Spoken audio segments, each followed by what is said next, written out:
Welcome to data science machine learning course. Previous session के अंदर हमने बिल्कुल बेसिक चीज़ों को डिस्कस किया कि आर्टिफिशियल इंटेलिजेंस, मशीन लर्निंग और डीप लर्निंग क्या चीज़ है, उनके दरमियान क्या डिफरेंसेस है। फिर इसी तरह डेटा साइंस और डेटा साइंटिस्ट के हवाले से हमने जाना कि वो क्या काम करते हैं और एक्चुअली ये कॉन्सेप्ट है क्या डेटा साइंस का। इस सेशन के अंदर हम मशीन लर्निंग के हवाले से जानेंगे कि मशीन लर्निंग क्या है। एक्चुअली ऑल दो हमने बेसिक डेफिनेशन देख ली है और उसमें किन किन तरह के एल्गोरिथम्स हैं जिनको हम इम्प्लीमेंट करने वाले हैं। तो ये सेशन हमारा थ्योरी बेस होगा उस एल्गोरिथम से रिलेटेड जो अभी हम पढ़ने वाले हैं। नेक्स्ट सेशन पे हम उसी थ्योरेटिकल सेशन से रिलेटेड प्रैक्टिकली वर्क करके भी देखेंगे कि जो टॉपिक है जिसको हम थ्योरेटिकली अभी समझ रहे हैं उसका प्रैक्टिकल वर्क क्या होगा। Let's start.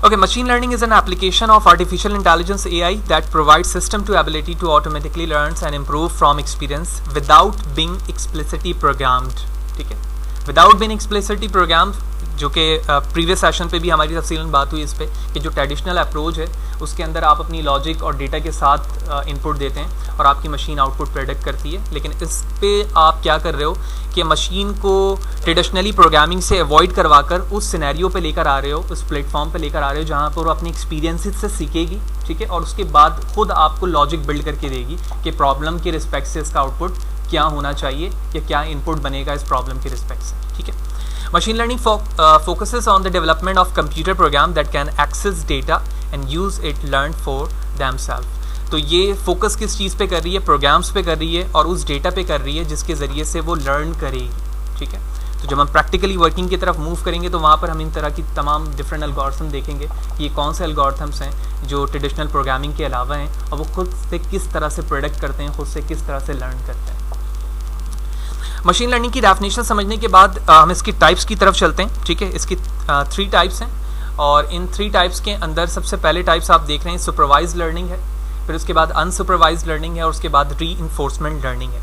As a name suggest, supervise learning के अंदर इन सिंपल वर्ड जो हमारा डेटा सेट होता है वो क्लीन फॉर्म पर होता है और लेबल्ड डेटा होता है इन सिंपल वर्ड। ठीक है, लेबल्ड डेटा से मुराद ये है कि जो डेटा सेट आपको दिया गया है वो नॉर्मलाइज्ड और प्री डिफाइंड है। ठीक है, उसके तमाम जो वेरिएबल्स हैं यानी जो डिपेंडेंट वेरिएबल हैं और इंडिपेंडेंट वेरिएबल हैं वो तमाम चीज़ें डिफाइन की गई हैं। ठीक है, तो ये सुपरवाइज लर्निंग है।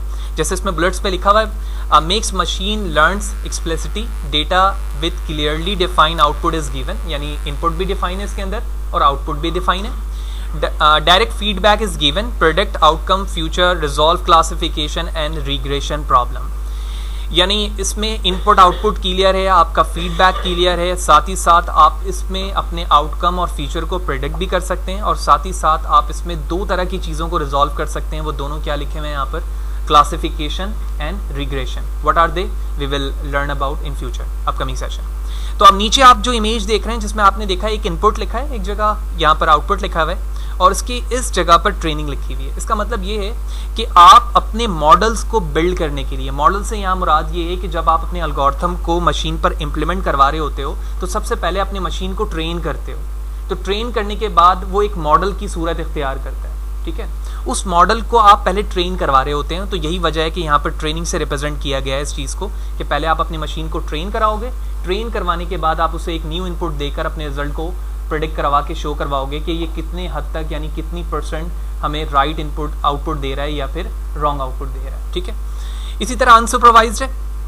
अनसुपरवाइज्ड के अंदर हमारा जो डेटा है वो क्लियर्ड नहीं है, यानी वहाँ पर इनपुट के साथ आउटपुट ज़रूरी नहीं है कि वहाँ पर मौजूद हो, यानी इन सिंपल वर्ड हम कह सकते हैं ये अनलेबल्ड डेटा है। ठीक है, जैसे मैंने डिजीज़ के हवाले से बताया था कि डिजीज़ के तमाम यहाँ पर इनपुट्स वैल्यू लिखी हुई हैं लेकिन लास्ट में हमारे आउटपुट वैल्यूज़ अगर मौजूद नहीं है तो हम क्लस्टरिंग के ज़रिए से उसे क्या करते हैं? क्लस्टर्ड में करते हैं, यानी उसको क्लासीफाई कर रहे होते हैं वहाँ पर। ये अनलेबल्ड या अनसुपरवाइज लर्निंग के लिए। जैसे बुलेट्स में भी यहाँ लिखा हुआ है, machine understand the data, identifies pattern, structured, evaluation is quantitative और indirect, does not predict find anything specific. ठीक है, ये डायरेक्टली किसी एक्चुअल चीज़ को प्रेडिक्ट नहीं कर पाता है। पहले हमें क्या करना होता है? इसे क्लासीफाई करके अलग अलग करना होता है क्योंकि ये स्ट्रक्चर फॉर्म में नहीं है, स्पेसिफिकली हमें उस फॉर्म पे नहीं मिला है जिस फॉर्म पर हमें सुपरवाइज लर्निंग के लिए डेटा सेट मिलता है। ठीक है, यही वजह है कि आप यहाँ पर देख रहे हो कि इनपुट के बाद डायरेक्टली इसका आउटपुट दिखाया जा रहा है। Reinforcement, as a name suggest,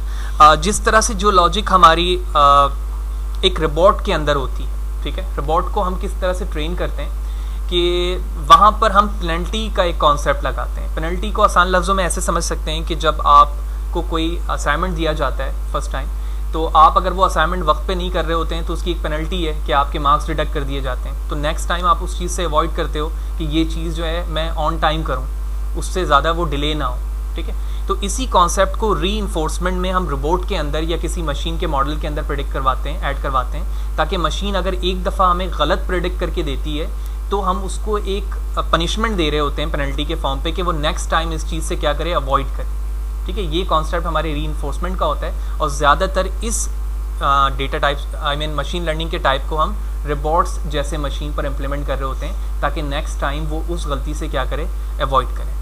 तो बुलेट्स पे भी इसी चीज़ के हवाले से लिखा हुआ है, an approach to AI reward based learning, यानी आप उसको रिवॉर्ड भी देते हैं, यानी जब वो सही ट्रेनिंग आपको प्रेडिक्ट करके दे रहा है तो आप उसको प्लस मार्क्स देंगे, रिवॉर्ड करेंगे मशीन को। Learning from positive to positive reinforcement, machine learning how to act in a certain environment to maximise reward. कोशिश इसकी हमेशा ये होती है कि ज़्यादा से ज़्यादा ये रिवॉर्ड ले एज़ कम्पेयर टू पेनल्टी, और जब भी ये पेनल्टी लेगा तो इसकी ट्रेनिंग और भी आगे बढ़ती रहेगी और वो नेक्स्ट टाइम इस गलती को दोबारा नहीं दोहराएगा। मशीन लर्निंग पे इस वक्त हमने दो टाइप्स को यहाँ पर डिवाइड किया हुआ है, ऑल्दो जब अपकमिंग सेशन पे जाएंगे तो हम री-इन्फोर्समेंट के हवाले से भी पढ़ेंगे, ठीक है। लेकिन इस स्लाइड्स के अंदर हमने सिर्फ और सिर्फ क्या किया हुआ है, सुपरवाइज्ड और अनसुपरवाइज्ड की डेफिनेशन के बाद उनको कैटेगराइज किया हुआ है कि उनके अंदर कौन कौन से एल्गोरिथम्स हैं। तो इस वक्त सबसे पहले हम सुपरवाइज्ड लर्निंग पर काम कर रहे हैं, यानी करेंगे, तो लिहाजा इसके अंदर दो कॉन्सेप्ट है, रिग्रेशन एंड क्लासिफिकेशन का, ठीक है, जबकि अनसुपरवाइज्ड के अंदर क्लस्टरिंग और एसोसिएशन का है, ठीक है। तो बात करते हैं सबसे पहले रिग्रेशन की, ठीक है। रिग्रेशन एक स्टैटिस्टिकल मेथड्स है जिसके ज़रिए से आप प्रेडिक्ट करते हैं, ठीक है, अपने आउटकम रिजल्ट को, ठीक है। तो सबसे पहले इसकी फॉर्मल डेफिनेशन देखते हैं और ये कितने टाइप्स के हैं रिग्रेशन, उसे डिस्कस करते हैं। तो regression models both linear and non linear are used for predicting a real value like salary. For example, if your independent variable is time, then you are forecasting future value, otherwise your model is predicting present but unknown value. In simple word, regression different types के हो सकते हैं और इस regression को use करते हुए आप एक रियल टाइम वैल्यू को प्रेडिक्ट करते हैं, ठीक है। प्रेडिक्ट करने से मुराद ये है कि सबसे पहले आपने एक नॉर्मली एक डेटा सेट लिया, उसके अंदर कोई भी दो आपके पास वेरिएबल्स हैं, एक डिपेंडेंट वेरिएबल है और एक इंडिपेंडेंट वेरिएबल्स है, ठीक है।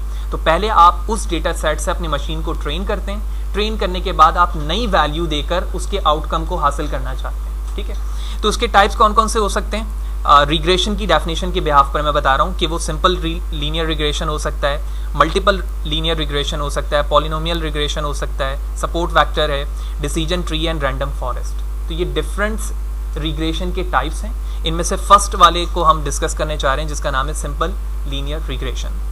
Let's see. तो ये एक डेटा सेट है सिंपल सा, ठीक है ना, जिसका मैंने स्नैप को जाहिर किया, ऑल्दो ज़रूरी नहीं है कि ये सिर्फ 10 ही हो, ठीक है, 100 हो सकते हैं, ठीक है, 1000 हो सकता है। तो ये एक लीनियर है, लीनियर से मुराद है कि डेटा का फ्लो एक ही वेरिएबल्स पर या एक ही फ्लो पर है।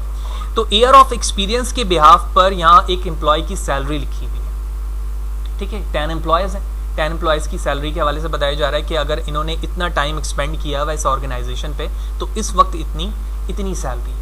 तो रिग्रेशन के बिहाफ पर हम क्या करना चाहते हैं, मशीन से प्रेडिक्ट करवाना चाहते हैं कि वो एस्टिमेटेड कितनी प्रेडिक्ट करके मुझे बताएगा नेक्स्ट टाइम कि अगर मैं एक न्यू यूज़र को यहाँ पर ऐड करूँ जिसकी फॉर एग्जांपल जिसका एक्सपीरियंस जो है 3.5 ईयर हो, ठीक है, या फिर 1.6 ईयर हो, ठीक है, या 2.5 ईयर हो, इस तरह से मैं मशीन से प्रेडिक्ट करवा सकता हूँ। तो ये तो सिंपल नॉर्मल डेटा सेट हो गया। अब इस नॉर्मल डेटा सेट को मुझे सबसे पहले ग्राफिकल फॉर्म पर विजुलाइज करवाना है। जब मैं विजुलाइज कराऊंगा तो बेहतर तरीके से देख सकता हूँ, ठीक है ना, हमें बात समझ में आएगी कि डेटा कहाँ पर किस फॉर्म में मौजूद है। तो विजुलाइज करवाने से पहले हमें सिंपल लीनियर रिग्रेशन के फॉर्मूले को समझना है कि एक्चुअली ये फॉर्मूला किस तरह से वर्क करता है और फॉर्मूला क्या है। तो simple linear regression is an statistical method that allow us to summarize and study relationship between two continuous quantitative variables, ठीक है, दो वेरिएबल्स के दरमियान एक रिलेशन है, ठीक है, और उस रिलेशन के बिहाफ पर आप अपने मेथड को समराइज कर रहे हैं, ठीक है। सिंपल जो फॉर्मूला है वो है y = b0 + b1 × x1, ठीक है, क्योंकि ये लीनियर है, यही वजह है b1 और x1 तक ही ये फॉर्मूला एंड हो रहा है। इसमें जो y है वो है डिपेंडेंट वेरिएबल। डिपेंडेंट वेरिएबल से मुराद ये है कि जिस पर आपका रिजल्ट डिपेंड करता है, और इनडिपेंडेंट से मुराद ये जिस पे आपका रिजल्ट बेस नहीं कर रहा है। ठीक है, b0 कांस्टेंट है, ठीक है, और b1 यहाँ पे कोएफिशिएंट है। तो अभी ये बात समझना काफ़ी मुश्किल है यकीनी तौर पे इस स्लाइड के मुताबिक कि एक्चुअली इस फॉर्मूले में क्या हो रहा है, कि इंडिपेंडेंट वेरिएबल क्या है, डिपेंडेंट वेरिएबल क्या है। ठीक है, जैसे जैसे हम आगे जाते रहेंगे तो ये तमाम चीज़ें हमें समझ में आएगी, लेकिन अभी हमें सिर्फ फॉर्मूले को समझना है कि लीनियर रिग्रेशन का फॉर्मूला क्या है, y = b0 + b1 x1। ठीक है, अब हम अपने डेटा को विजुलाइज करवाते हैं। ठीक है, कि हमारा जो डेटा है जो सैलरी और एक्सपीरियंस के बिहाफ पर है वो किस तरह से हमें दिखता है। ये एक डेटा है जिसमें जो रेड प्लस साइन है ये एक्चुअल आपका डेटा है। ठीक है ना, जो आपने सैलरी अर्न की है एक्सपीरियंस के रिस्पेक्ट से। तो ये एक्स एक्सिस हमारे एक्सपीरियंस है, ये वाई एक्सिस आपकी सैलरी है। ठीक है ना, तो ये वो डेटा सेट है रेड कलर में जो आपके इस वक्त चार्ट पे या फिर आपकी एक्सेल की शीट पे या जिस फॉर्म में भी आपके पास डेटा मौजूद है उसमें मौजूद है। अब मुझे क्या करना है, एक स्ट्रेट लाइन प्लॉट करनी है जो इन तमाम डेटा के क्या हो, मिड पर हो। ठीक है, तो आप देख रहे हो तमाम डेटा के दरमियान से एक लाइन ड्रॉ हो रही है। ठीक है ना, ये एक स्ट्रेट लाइन ड्रॉ हो रही है। ये स्ट्रेट लाइन इस चीज़ को रिप्रेजेंट करती है कि एक्चुअली आपकी सैलरी क्या है और मशीन इस वक्त प्रेडिक्ट करके क्या सैलरी बता रही है, इन सिंपल वर्ड। ठीक है, ये स्ट्रेट लाइन कैसे आएगी अभी हम आगे जाकर इसको डिस्कस करेंगे। ये ऑर्डिनरी लाइन क्या कहलाती है और हम कैसे रिप्रेजेंट करते हैं। तो इस वक्त आप देख रहे हो कि ये स्टार्टिंग सैलरी यहाँ पे 30K है और 30K से ऑनवर्ड ये आगे जा रही है। ठीक है, और ये इसका फॉर्मूला है और ये हमारा b0 है जो पिछले स्लाइड के मुताबिक क्या है, कांस्टेंट है। ठीक है, तो कांस्टेंट का मतलब ये है कि हर फॉर्मूले में ये वैल्यू स्टार्टिंग जो है वो मैं यही लिखूंगा, कांस्टेंट लिखूंगा। ठीक है, पहली चीज तो यहाँ पर रिजॉल्व हो गई। अब जैसे ही हम आगे चलते हैं, आप यहाँ पर आप b1 देख रहे हो। b1 किस चीज को रिप्रेजेंट कर रहा है। फॉर एग्जाम्पल मैं यहाँ पर एक एम्प्लॉय को प्रेडिक्ट करना चाह रहा हूँ इस जगह पर, तो इस जगह से आप इस जगह पे डिफरेंस देख रहे हो। एक्चुअल वैल्यू ये है जो रेड कलर में यहाँ पर, और ये वो जगह है जो मेरी प्रेडिक्टेड वैल्यू होगी। तो मैंने प्रेडिक्ट किया फॉर एग्जांपल यहाँ पर 10, लेकिन एक्चुअल में ये क्या थी, 12। ठीक है ना, एक्चुअल जो इसकी वैल्यू है वो 12 है, लेकिन मेरी मशीन ने रिग्रेशन के बिहाफ पर जो प्रेडिक्ट करके बताया वो क्या बताया, 12 बताया या फिर 10 बताया। तो जो डिफरेंस आएगा वो हमारा एरर है। ठीक है ना, जाहिर सी बात है हम 100% तो प्रेडिक्ट नहीं करेंगे, तो हमारा कोई ना कोई तो डिफरेंस होगा, टाइप ऑफ एरर। तो अभी तक हमने इस चीज़ को रिप्रेजेंट कर लिया कि ये b1 हमारा आगे के प्रेडिक्टेड रिजल्ट हमारा क्या है वो हमने यहाँ पर लिख दिया। और जो एक्सपीरियंस की वैल्यू होगी वो जाहिर सी बात है वो तो एक्स एक्सिस में यहाँ पे लिखी हुई होगी, जिस तरह प्लॉटिंग में हम लिखते हैं 0 1 2 3 4 5 6 7 वट जो भी हम एज को प्रेडिक्ट कर रहे हैं वो हम यहाँ लिखेंगे। उसके बाद जो सैलरी आप यहाँ से डायरेक्टली देख रहे हो वो इस फॉर्मूले का आउटकम आएगा, यानी जब इस फॉर्मूले में तमाम वैल्यूज़ को हम फिट करेंगे और उसके बाद इसको कैलकुलेट करेंगे तो वही प्रेडिक्टेड वैल्यू आ जाएगी जो एक्चुअली आप प्रेडिक्ट करें। प्रेडिक्ट करने के बाद आपको क्या करना है, सिंपल लीनियर रिग्रेशन की वो टाइप ऑफ एरर मालूम करना है जो आपकी मशीन प्रेडिक्ट करके दे रही है। ठीक है, यानी जब इस डेटा सेट पर आपने रिग्रेशन को अप्लाई किया है तो एक्चुअली आपकी टाइप ऑफ एरर क्या है, कितना एरर है। तो आप देख रहे हो ये जो रेड लाइन है प्लस साइन है, ये हमारी एक्चुअल वैल्यू है, ये प्रेडिक्टेड वैल्यू है यहाँ पर मौजूद। तो इनके दरमियान का जो डिफरेंस है वो इस फॉर्मूले से जब मैं निकालूंगा तो वो मुझे पता चलेगा कि इस वक्त मेरा जो मॉडल डिज़ाइन हुआ है उसमें एक्चुअली टाइप ऑफ एरर कितना है। लेकिन सम टाइम आप देखोगे कि बाज़ डेटा सेट के लिए आपकी जो मशीन है वो बिल्कुल 100% भी देगी, कहीं पे 90% देगी, कहीं पे 80% देगी। तो आप इस डेटा सेट को अगर आप देखो इस डेटा को तो ये बिल्कुल ऑलमोस्ट 100% मैं कह सकता हूँ या 99, इसको मैं कह सकता हूँ कि ये 98 या 99% है। ठीक है, समटाइम इसका भी डिफरेंस कम है, इसका भी कम है, लेकिन ये डिफरेंस सबसे ज़्यादा है। यही वजह है कि हम मैक्सिमम डिफरेंस को कैलकुलेट करके देख रहे हैं कि इसमें टाइप ऑफ एरर क्या है, और इसके बिहाफ पर मैं बता सकता हूँ कि इस मॉडल में इस डेटा सेट के मुताबिक मेरी मशीन इतने एरर को शो कर रही है, इससे ज़्यादा एरर हमारी मशीन पे नहीं है, लिहाजा इसके अंडर जितनी भी वैल्यू है वो मैं काफ़ी नज़दीक उसके मौजूद हूँ। तो थियोरेटिकली हमने ओवरऑल यहाँ पर ये देखा कि रिग्रेशन क्या है, सिंपल लीनियर रिग्रेशन हम किस तरह से अपने डेटा सेट पर अप्लाई करते हैं और फाइनली हम उसके एरर को किस तरह से फाइंड कर रहे होते हैं। ठीक है, और उसके बाद हम इस मॉडल को जिस तरह से हमने थियोरेटिकली यहाँ पर देखा है अब नेक्स्ट सेशन पर हम इसे प्रैक्टिकली देखेंगे, इस डेटा सेट को लेंगे और डेटा सेट को लेने के बाद उसे इम्प्लीमेंट करके प्लॉट डिज़ाइन करेंगे, ग्राफिकल रिप्रेजेंटेशन भी दिखाएंगे और उसके बाद टाइप ऑफ एरर को भी डिस्प्ले करवा के देखेंगे कि एक्चुअली किस तरह से रिग्रेशन हमारी एक वैल्यू को प्रेडिक्ट कर रहा होता है।